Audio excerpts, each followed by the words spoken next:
Hi viewers, welcome to our channel. ప్రస్తుతం మనతో పాటు భరద్వాజ్ గారు సీనియర్ జర్నలిస్ట్ ఉన్నారు. వారితో ఒకసారి మాట్లాడదాం. సార్ నమస్కారం. నమస్తే సార్, చీకటి రోజులకు కూడా చరిత్రలో ఓ రోజు ఉండాలని చెప్పేసి ఇవాళ జూన్ 25న భారత రాజ్యాంగ హత్యా దినంగా కేంద్రం ప్రకటించింది సార్. హత్యా దినం రోజుగా అంటే అప్పటి ఎమర్జెన్సీ రోజులను గుర్తు చేసుకుంటూ అమిత్ షా గారు కూడా ట్వీట్ చేశారు సార్.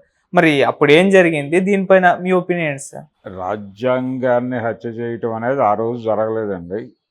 అంటే 42వ రాజ్యాంగ సవరణ గురించి మాట్లాడి ఉంటాడు ఆయన. ఎమర్జెన్సీ ఇందిరాగాంధీ గారు పెట్టిన మాట వాస్తవమే.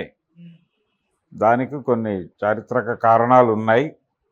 ఆవిడ 1975లో అలహాబాద్ హైకోర్టు జడ్జిగా ఉన్నటువంటి జగన్మోహన్ లాల్ సిన్హా అని,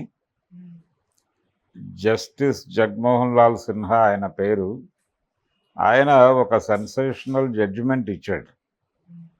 ఆ జడ్జిమెంట్ ఏమిటంటే ఇందిరాగాంధీ గారి ఎన్నిక చెల్లదు అని చెప్పి రాజనారాయణ గారు ఆవిడతో పోటీ పడినటువంటి ప్రత్యర్థి ఆయన కేసు వేశాడు.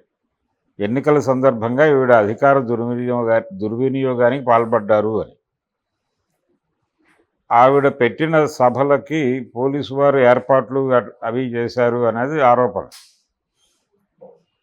అయితే ఆ విచారణ సందర్భంగా జడ్జి గారు నిజంగానే ఆవిడ అధికార దుర్వినియోగానికి పాల్పడ్డట్టుగా ఆధారాలు ఉన్నాయని భావించాడు. ఆయన భావించి ఆవిడ ఎన్నిక చెల్లదు అని జడ్జిమెంట్ ఇచ్చాడు. అది చాలా హిస్టారికల్ జడ్జిమెంట్. ఒక సంచలనం సృష్టించింది ఆ రోజున. దేశం అంతా ఒక్కసారి నివ్వెరపోయింది. ఏమిటి ఇలాంటి జడ్జిమెంట్ వచ్చింది, ఇందిరాగాంధీ నిజానికి నైతికంగా ఓడిపోయినట్టు, ఆవిడ వెంటనే రాజీనామా చేయాలి అనేటువంటి డిమాండ్ వచ్చింది. అయినప్పటికీ ఆవిడ చేయలా. సుప్రీంకోర్టుకి అప్పీల్కి వెళ్ళారు. సుప్రీంకోర్టులో కృష్ణయ్యర్ గారి బెంచ్కి వచ్చింది. అది వస్తే ఆయన కొంచెం రిలీఫ్ ఇచ్చి, అంటే అలహాబాద్ హైకోర్టు చెప్పిన జడ్జిమెంట్ను సమర్థిస్తూనే ఇందిరాగాంధీకి ఒక చిన్న వెసులుబాటు కల్పించాడు. ఆయన ఏమంటాడంటే ఆవిడ ప్రధానిగా కొనసాగొచ్చు, లీగల్ ఫైట్ కూడా చేసుకోవచ్చు ఈ జడ్జిమెంట్ మీద అనే ఒక వెసులుబాటు కల్పిస్తూ అలహాబాద్ హైకోర్టుని, ఆ కోర్టు ఇచ్చినటువంటి జడ్జిమెంట్ని, జగన్మోహన్ లాల్ సిన్హా గారు ఇచ్చినటువంటి జడ్జిమెంట్ని ఆయనేమీ తప్పు పట్టలేదు. ఆ తర్వాత విస్తృత ధర్మాసనానికి వెళ్ళారు ఆవిడ. వెళ్ళి అక్కడ కేసు కొట్టించేసుకున్నారు. ఆ విధంగా ఆవిడ బయటపడిన తర్వాత పార్లమెంటు పదవీ కాలాలను పొడిగిస్తూ 6 ఏళ్లకి పొడిగించడంతో పాటు రాజ్యాంగంలో సోషలిజం, లౌకికవాదం ఇవన్నీ చేరుస్తూ ఆవిడ 42వ రాజ్యాంగ సవరణ తీసుకొచ్చారు. దీని మీద యమగోళ సినిమాలో ఎన్టీ రామారావు గారు ఒక సెటైర్ వేస్తాడు. అంటే ఇదెక్కడ అధర్మశాస్త్రమయ్యా బాబు, కాలానుసారంగా మార్పులు జరగాలి కదా అంటాడు. యముడి దగ్గర ఉన్నటువంటి ధర్మశాస్త్రంలో మార్పులు ఉండవు అంటాడు యమధర్మరాజు. అదేమిటాయా, మేము 42 ఏళ్ల క్రితం రాజ్యాంగం రాసుకుని ఇంకా 30 ఏళ్ళు కూడా కాలేదు, అప్పటికి 70 ఏళ్ళు వచ్చింది ఆ సినిమా. మాకు రాజ్యాంగం అమలులోకి వచ్చి నిండా 30 ఏళ్ళు కూడా కాలేదు, ఇప్పటికి 40 సార్లు దాన్ని సవరించాం, కాబట్టి ఏం పర్లేదు, మీ ధర్మశాస్త్రాన్ని మార్చుకోవచ్చు అంటాడు. అలా ఓ సెటైర్ వేస్తాడు ఆయన. ఈ పద్ధతిలో 42వ రాజ్యాంగ సవరణ ద్వారా ఆవిడ ఈ ఎమర్జెన్సీ తీసుకురావడం ఇవన్నీ జరిగింది. పార్లమెంటు పదవీ కాలాన్ని పొడిగించడం ఇవన్నీ జరిగినాయి. దీని మీద దేశవ్యాప్తంగా నిరసన జ్వాలలు ఎగసినాయి. ఇందులో భాగంగా జాతీయ భద్రతా చట్టం కింద, నాసా మీసా అంటారు, అది జాతీయ భద్రతా చట్టాలు, అవి రెండు కూడా. ఆ చట్టాల కింద మొదటేమో స్మగ్లర్స్ని వాళ్ళని టార్గెట్ చేస్తున్నట్టుగా కనిపించి, వాళ్ళతో పాటు ప్రివెంటివ్ డిటెన్షన్, పీడీ యాక్ట్ అంటారు. ఓకే, ప్రివెంటివ్ డిటెన్షన్, ముందస్తుగా అరెస్ట్ చేయటం, వీళ్ళ నుంచి ప్రమాదం ఉంది ఈ దేశానికి అని. ఆ ప్రివెంటివ్ డిటెన్షన్ మీద దేశంలో ఉన్న రాజకీయ నాయకులు, తనకు వ్యతిరేకంగా ఉన్న రాజకీయ నాయకులందరినీ అరెస్ట్ చేసి, అన్ని పార్టీల వాళ్ళని, ఈ పార్టీ ఆ పార్టీ అని కాదు, తనకి వ్యతిరేకులు అనుకున్న వాళ్ళందరినీ అరెస్ట్ చేసి జైల్లో పడేసింది ఆవిడ. ఆ పడేసిన వాళ్ళలో జార్జ్ ఫెర్నాండెజ్ లాంటి వాళ్ళు ఉన్నారు, అందరూ ఉన్నారు. అద్వానీ గారు ఉన్నాడు, మధు దండావతే ఉన్నాడు. మధు దండావతే అయితే నన్ను కర్ణాటక జైల్లో పెట్టారు, అందుకని కర్ణాటక అంటే కన్నడ భాష వచ్చేసింది నాకు, భవిష్యత్తులో మళ్ళీ ఇందిరాగాంధీ గారు గెలిచి ఎమర్జెన్సీ పెట్టి అరెస్టులు చేస్తే ఆంధ్ర జైల్లో పెడతారేమో, అప్పుడు నాకు తెలుగు కూడా వస్తుంది అని మాట్లాడేవాడు ఆయన. ఇలా చాలామంది నాయకులను జైల్లో పెట్టారు. అంతే తప్ప రాజ్యాంగపరమైనటువంటి అంటే కంపారిటివ్గా ఆ రోజులతో పోలిస్తే అది నిర్బంధమే. పేపర్లు సాయంత్రం వచ్చేవి, ఉదయం వచ్చేవి కాదు. అంటే పేపర్ మొత్తం కంపోజ్ చేసిన తర్వాత కలెక్టర్కి పంపించాలి, వారు ఓకే చేసిన తర్వాత ప్రింట్కి వెళ్ళాలి. ఇది కండిషన్. అంటే ఏ వార్త జనంలోకి వెళ్ళాలి, ఏది వెళ్ళకూడదు అనేది సెన్సార్ ఉండేది. ఇది పత్రికా స్వేచ్ఛ మీద ఉక్కుపాదమే. ఆవిడ చేశారు ఈ పని, ఆ పని కూడా చేసింది.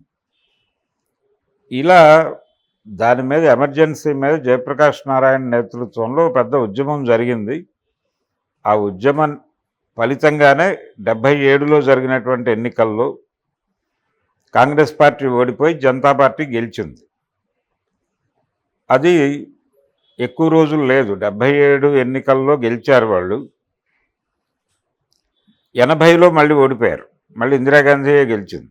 80లో జరిగినటువంటి ఎలక్షన్స్లో తిరిగి ఇందిరాగాంధీ గారే భారీ మెజారిటీతో గెలిచింది ఆవిడ, పైగా కొత్త పార్టీ పెట్టి. ఈ ఎమర్జెన్సీ సందర్భంగా పార్టీ ఓడిపోయినందుకు ఆవిడ సంజాయిషీ చెప్పాలని డిమాండ్ చేస్తూ, ఓటమికి ఆవిడనే బాధ్యురాలను చేస్తూ ఆవిడని పార్టీ నుంచి సస్పెండ్ చేశాడు అప్పటి కాంగ్రెస్ పార్టీ అధ్యక్షుడు బ్రహ్మానందరెడ్డి గారు. ఆవిడ ఏం పర్వాలేదని చెప్పి బయటికి వెళ్ళి ఆవిడ కాంగ్రెస్ అని పెట్టుకుంది, ఇందిరా కాంగ్రెస్ అని. ఆ ఇందిరా కాంగ్రెస్ 80 ఎన్నికల్లో గెలిచింది. ఈ కాంగ్రెస్ ఓడిపోయి, ఈ కాంగ్రెసు జనతా పార్టీ, గెలిచిన జనతా పార్టీ ముందు నుంచి ఉన్నటువంటి కాంగ్రెస్ పార్టీ రెండూ ఓడిపోయి కొత్త పార్టీ ఇందిరా కాంగ్రెస్ గెలిచి ప్రభుత్వాన్ని ఏర్పాటు చేసింది. ఈవిడ ప్రధాన అయింది. ఎప్పుడైతే ఆవిడ పార్టీ గెలిచి ఆవిడ ప్రధాన అయిందో ఇమ్మీడియట్గా బ్రహ్మానందరెడ్డి గారు తిరిగి తన పార్టీని ఆ కాంగ్రెస్లో విలీనం చేశాడు. చేసి మళ్ళీ ఇందిరాగాంధీ గారి కాళ్ళ దగ్గరికి వెళ్ళాడు. ఆయనకు కూడా కేంద్రంలో మంత్రి పదవి ఇచ్చింది ఆవిడ ఆ రోజుల్లో. ఆ టైంలో ఏపీ ముఖ్యమంత్రిగా ఉండి ఇందిరాగాంధీకి వ్యతిరేకంగా పనిచేసిన వెంగళరావు కూడా ఆవిడ కేంద్రంలో పదవి ఇవ్వడం జరిగింది. ఇలా అయితే ఆ రోజున ఆవిడ కొంత చొరవ చేసి నియంతృత్వ పోకడ పోయిన మాట వాస్తవం. దేశంలో ఆవిడకి వ్యతిరేకంగా మాట్లాడిన వాళ్ళందరినీ అరెస్టులు చేసిన మాట వాస్తవం. విప్లవకారులను కూడా అరెస్ట్ చేసింది. అంటే విప్లవ పార్టీల్లో ఉన్నటువంటి వరవరరావు గారు వీళ్ళందరూ కూడా జైల్లోనే ఉన్నారు అప్పుడు. చరబండి రాజు, కేవీ రమణారెడ్డి గారు, మొత్తం విప్లవ రచయితలు అందరినీ అరెస్ట్ చేసి జైళ్ళల్లో పెట్టారు. కొంతమంది అండర్టేకింగులు రాసి బయటకు వచ్చారు, రావి శాస్త్రి గారు లాంటి వాళ్ళు. చాలామంది జైల్లోనే ఉన్నారు. ఉండి తర్వాత ఎప్పుడో దాదాపు వీళ్ళు ఎమర్జెన్సీ ఎన్నికలకు ముందు విడుదల చేశారు వాళ్ళని, 77 ఎన్నికలకు ముందు. అటువంటి కండిషను, అంత చీకటి రాజ్యం నడిచినటువంటి మాట వాస్తవమే. కానీ నరేంద్ర మోడీ గారి 10 సంవత్సరాల పాలనలో రాజ్యాంగాన్ని అపహాస్యం చేసినంతగా ఇందిరాగాంధీ గారు చేయలే. కాబట్టి రాజ్యాంగ వ్యతిరేకము, లేకపోతే రాజ్యాంగాన్ని హత్య చేసిన సందర్భము ఎంత దుర్మార్గమైనటువంటి రోజులైనప్పటికీ ఎమర్జెన్సీ రోజులు కాదు. నరేంద్ర మోడీ గారి పాలనలోనే జరిగింది రాజ్యాంగాన్ని అపహాస్యం చేయటం అనే కార్యక్రమం అన్ని విధాలుగా. ఓకే, రాజ్యాంగానికి తూట్లు పొడిచే ప్రయత్నం జరిగింది, రాజ్యాంగ స్ఫూర్తికి తూట్లు పొడిచే ప్రయత్నం జరిగింది. దేశంలో మత సామరస్యాన్ని సమూలంగా నాశనం చేసే దిశగా వాళ్ళ చర్యలన్నీ నడిచినాయి. కాశ్మీర్కి స్వయం ప్రతిపత్తి రద్దు చేయటము, అలాగే ఈ జనాభాకి సంబంధించినటువంటి వ్యవహారాల్లో వాళ్ళు తీసుకొచ్చినటువంటి చట్టం, అది ఈ దేశంలో ఉన్నటువంటి మైనారిటీల పాలిటి ఉక్కుపాదాన్ని మోపే వ్యవహారంగా మారింది. దీంతోపాటు కామన్ సివిల్ కోడ్ అనేటువంటి ఆలోచన తీసుకురావటం, రాజ్యాంగం ఏ స్ఫూర్తితో అయితే రాశాడో అంబేద్కర్ గారు, ఆ స్ఫూర్తిని దెబ్బతీసే నిర్ణయాలు ఇవన్నీ. ఈ నిర్ణయాల్లో భాగంగా నెమ్మదిగా రిజర్వేషన్లను డైల్యూట్ చేయటం ఇవన్నీ మొదలైపోయినాయి. అయితే ఇందిరాగాంధీ గారు ఆవిడ 42వ రాజ్యాంగ సవరణ ద్వారా లౌకికవాదము అనేదాన్ని రాజ్యాంగంలోకి ప్రవేశపెట్టింది. సోషలిజం, లౌకికవాదం, సెక్యులరిజం అనేది. దాన్ని విపరీతంగా రెడిక్యూల్ చేశారు వీళ్ళు. మత సహనము, అలాగే పరమత సహనము, అన్ని మతాలకి సమానమైనటువంటి అవకాశం కల్పించాలి. ముఖ్యంగా రాజ్యానికి అంటే ప్రభుత్వానికి మతతత్వం, మత దృక్పథం ఉండకూడదు అనేది లౌకికవాదం. కానీ భారతదేశంలో ప్రభుత్వానికి మత దృక్పథం ఉండటం అనేది మోడీ గారి రాజ్యంలోనే చూసాం మనం. ఇందిరాగాంధీ గారి రోజుల్లో అది లేదు. ఆవిడ సర్వమత సమానత్వాన్ని ప్రతిపాదించారు. వీళ్ళు హిందూ మతరాజ్య స్థాపన పేరుతో కార్పొరేట్ రాజ్యాన్ని అంటే ఒక రకంగా ఇది కార్పొరేట్ రాజ్యమే. కార్పొరేట్లకి ఈ దేశపు హిందువులందరినీ బానిసలుగా మార్చే ప్రయత్నంలో భాగంగా ఇంతమంది నా వెనకాల ఉన్నారు అని వీళ్ళందరినీ నెంబర్ చూపించి కార్పొరేట్లను ఇక్కడికి ఆహ్వానించి వీళ్ళందరితో వాళ్ళకు ఊడిగం చేయించడమే మోడీ గారి ప్రోగ్రాం. ఇంత నియంతృత్వము, ఇంత అణచివేత, ఇంత పరమతాల మీద విపరీతమైన ద్వేషభావం రెచ్చగొట్టడం ఇవన్నీ కూడా ఇందిరాగాంధీ గారి రోజుల్లో లేవు.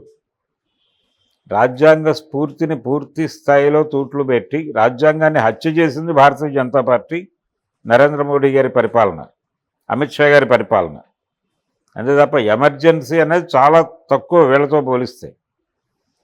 ఈ రోజున ఎవరు మాట్లాడినా వాళ్ళని ఉపా కేసుల కింద లోపలేస్తున్నారు కదా. ఆ రోజున ఆవిడ పీడీ యాక్టో లేకపోతే నాసానో మీసానో పెట్టి అరెస్ట్ చేసేది. Maintenance of internal security act కింద లోపలేసేవాళ్ళు. ఇప్పుడు ఆ పరిస్థితి లేదుగా. ఇప్పుడు ఉపా యాక్ట్ కింద లోపలేస్తే బెయిలు లేదు, అప్పీలు లేదు. పైగా చట్ట సవరణలు విపరీతంగా తీసుకొచ్చారు. ఈ చట్ట సవరణలన్నీ కూడా కార్పొరేట్లకు అనుకూలంగా ఉన్నాయి. కార్మిక చట్టాలు ఇవన్నీ తుంగలో తొక్కి పరిశ్రమలు, కార్పొరేట్ సంస్థలకు అనుకూలమైనటువంటి చట్టాలు చేయటం కూడా వీళ్ళ హయాంలోనే మొదలైంది సీరియస్గా. ఇటువంటి కండిషన్, ఇంత దుర్మార్గమైనటువంటి పాలన ఇందిరాగాంధీ గారి హయాంలో ఎప్పుడూ జరగలేదు. ఎమర్జెన్సీ చీకటి రోజులు అనేది వాస్తవమే.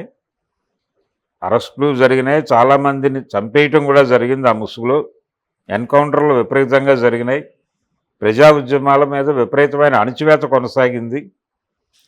అయినప్పటికీ ఇప్పుడు జరిగిన హత్యాకాండతో పోలిస్తే అది తక్కువే. ఇందిరాగాంధీ గారి పర్సెప్షన్కి వీళ్ళ పర్సెప్షన్కి చాలా తేడా ఉంది. వీళ్ళు చాలా దుర్మార్గంగా ఈ దేశాన్ని కార్పొరేట్ రాజ్యంగా మార్చడం కోసం జనాలను అణిచివేస్తున్నారు. ప్రజల్లో చీలికలు తెస్తున్నారు, ప్రజల్ని రెచ్చగొడుతున్నారు, ఒకళ్ళ మీద ఒకళ్ళని రెచ్చగొడుతున్నారు, ఒకళ్ళకు అభిముఖంగా ఒకళ్ళని నిలబెట్టి దాడులు చేసుకునే పరిస్థితి కల్పిస్తున్నారు.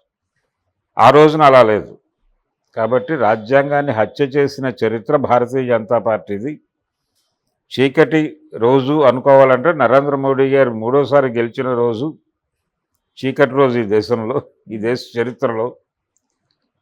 అలాగే వీళ్ళు లౌకికవాదానికి తూట్లు పొడుస్తూ చేసినటువంటి చట్ట సవరణలు అన్నీ కూడా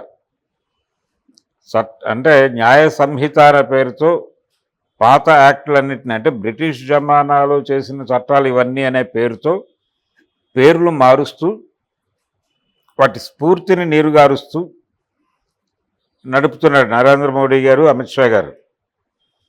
కాబట్టి రాజ్యాంగ హత్య అనేది జరిగితే ఆయన కొత్త పార్లమెంట్లో కూడా ఒక రాజదండం పట్టుకుని వెళ్ళాడు తప్ప రాజ్యాంగం కాదు. అంటే ఏదో ప్రభువులాగా వెళ్ళాడు ఆయన ఆ దండం పట్టుకుని.